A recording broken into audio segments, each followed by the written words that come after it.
नमस्कार, मैं हूं इंद्रमोहन। अभिनेता सुशांत सिंह राजपूत के केस की अब जांच सीबीआई करेगी। सुप्रीम कोर्ट ने यह फैसला सुना दिया। इसके बाद अब सवाल उठता है कि सीबीआई अब आगे क्या करने वाली है। सीबीआई का अगला स्टेप क्या होगा? क्या रिया चक्रवर्ती की गिरफ्तारी हो जाएगी? तो आपको बता दें कि सीबीआई ने एक टीम बना दी है। इस केस की जांच करने के लिए 2 एसपी होंगे और 1 जांच अधिकारी होंगे।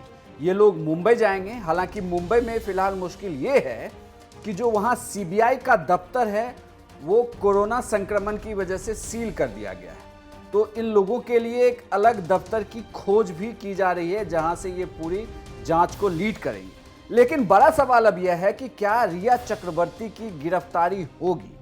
तो आपको बता दें कि सीबीआई ने इस मामले में pहले ही एक एफआईआर दर्ज कर ली। हालांकि सुप्रीम कोर्ट ने आज कहा है कि वो चाहे तो एक फ्रेश एफआईआर दर्ज कर सकती है।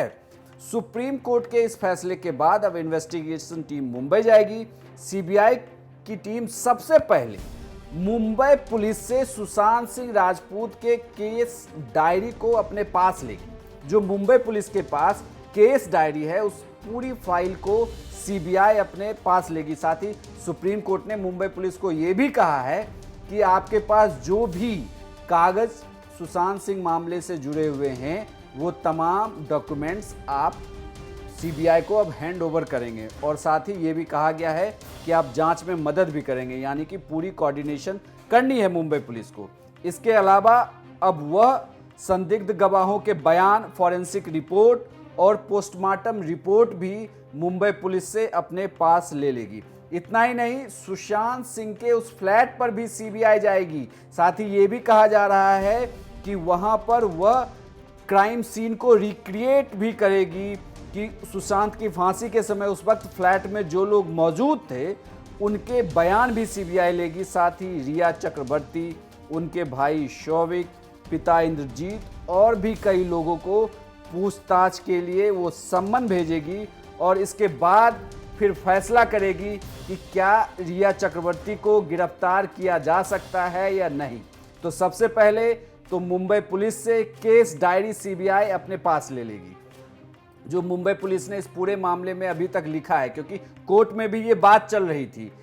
एक होता है आप इन्वेस्टिगेशन कर रहे थे और आप इस पूरे मामले में जांच कर रहे थे कि आपके सामने क्या क्या चीज़ें आई हैं, क्या क्या पहलू आए। जैसे मुंबई पुलिस इस तरीके से यह पूरी बात कह रही थी कि इस पूरे मामले में कहीं कुछ भी नहीं है। लेकिन जब सुशांत सिंह राजपूत के पिता ने एफआईआर दर्ज कराई पटना में, उसके बाद बहुत सारे सवाल उठने लगे और सवालों के घेरे में रिया चक्रवर्ती है। तो ऐसे में अब सवाल उठ रहा था कि क्या जब यह पूरा मामला सीबीआई के पास चला गया है तो क्या अब रिया चक्रवर्ती की गिरफ्तारी सबसे पहले होगी। तो फिलहाल इन सब लोगों से पूछताछ के लिए जितने भी सुशांत सिंह राजपूत के घर में उस दिन मौजूद थे, साथ ही जिन लोगों पर परिवार की तरफ से आरोप लगाया गया है, पिता ने जो एफआईआर में जिन जिन के नाम दर्ज कराए हैं, उन सबको पूछताछ के लिए बुलाया जा सकता है। उनसे पहले पूछताछ होगी, सीबीआई उन्हें सम्मन भेजेगी। उसके बाद सीबीआई यह तय करेगी कि वह इन्हें गिरफ्तार करे रिया चक्रवर्ती को या नहीं।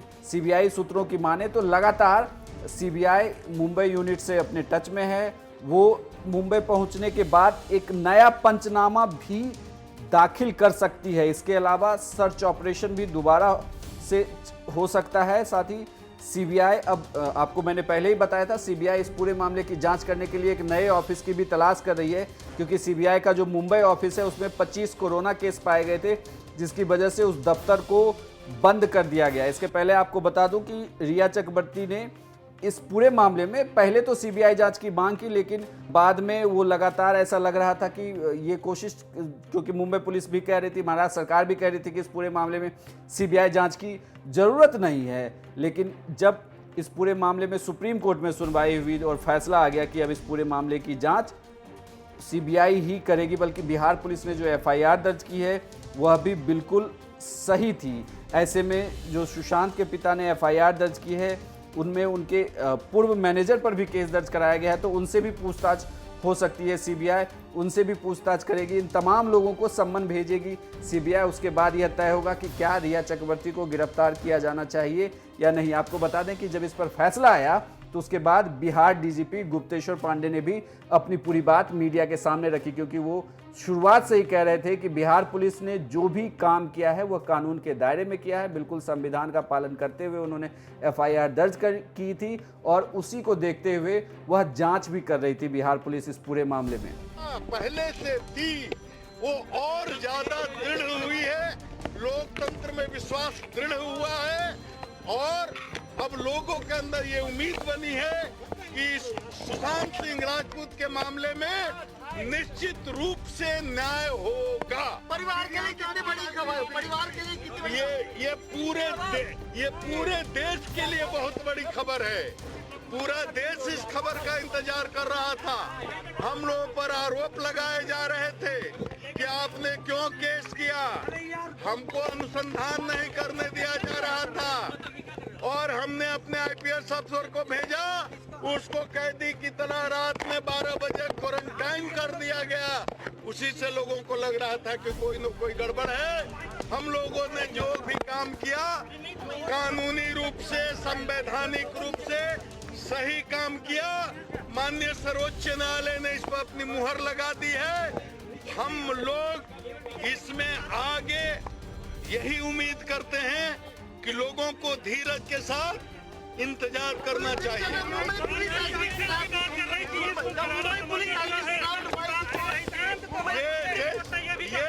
Yes, because the way Mumbai police was behaving was totally illegal, was totally unethical, was totally unprofessional.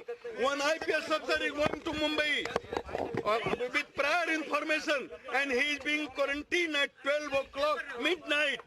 This is not done. This is not professional behavior. This is very bad. CBI जांच की बात भी मान ली गई है, तो आपको क्या लग रहा है अब फैसला होकर रहेगा, नतीजा आकर रहेगा?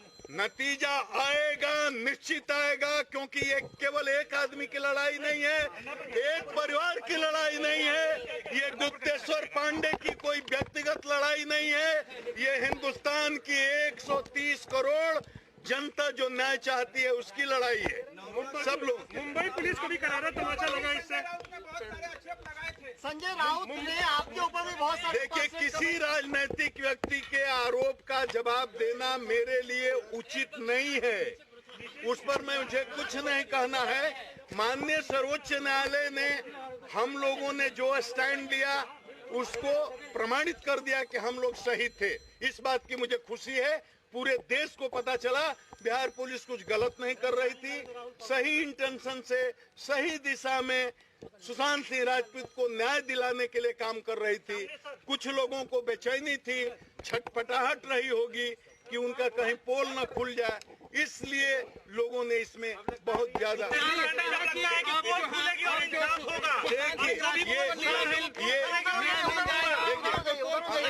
ये अन्याय के विरुद्ध न्याय की जीत है। ये 130 करोड़ भारतीयों के भावनाओं की जीत है। और मैं ये बता देता हूँ, माननीय सर्वोच्च न्यायालय ने जो ये फैसला दिया है उससे 130 करोड़ देश की जनता के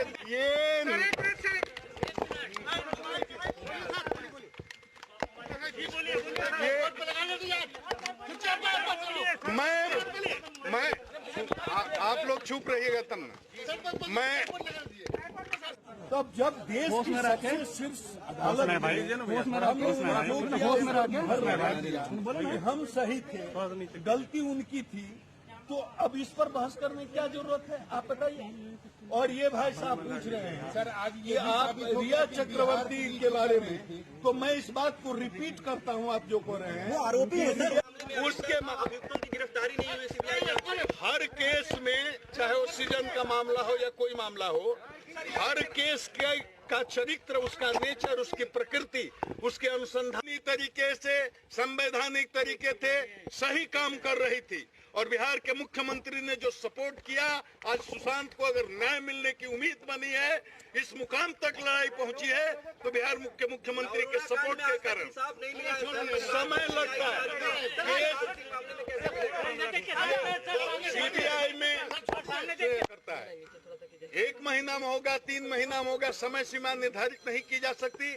लेकिन चूंकि ये बहुत ही हाई प्रोफाइल केस है, पूरे देश की नजर इस पर है और एक बहुत ही प्रोफेशनल इन्वेस्टिगेटिंग एजेंसी कर रही है और माननीय सुप्रीम कोर्ट इसकी मॉनिटरिंग कर रहा है। उसके आदेश से मतलब ये हुआ है, इसलिए मुझे पूरा विश्वास है कि केस में जो सत्य होगा वो सामने आएगा। रिया ने कुछ कमेंट्स किए थे मुख्यमंत्री नीतीश कुमार, आपको लगता है सीबीआई बिहार के मुख्यमंत्री पर कमेंट करने की औकात रिया चक्रवर्ती की नहीं है।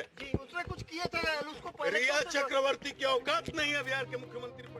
अब सबकी नजर यही है कि आखिर सीबीआई रिया चक्रवर्ती को कब पूछताछ के लिए बुलाती है, कब उन्हें सम्मन भेजा जाता है और पूछताछ में क्या कुछ बातें निकलकर सामने आती है और क्या रिया चक्रवर्ती की इस पूरे मामले में गिरफ्तारी भी होगी। सुशांत सिंह राजपूत से जुड़े हर खबर पर हमारी नज़र बनी हुई है। जो भी खबर आएगी सबसे पहले हम आपको दिखाएंगे।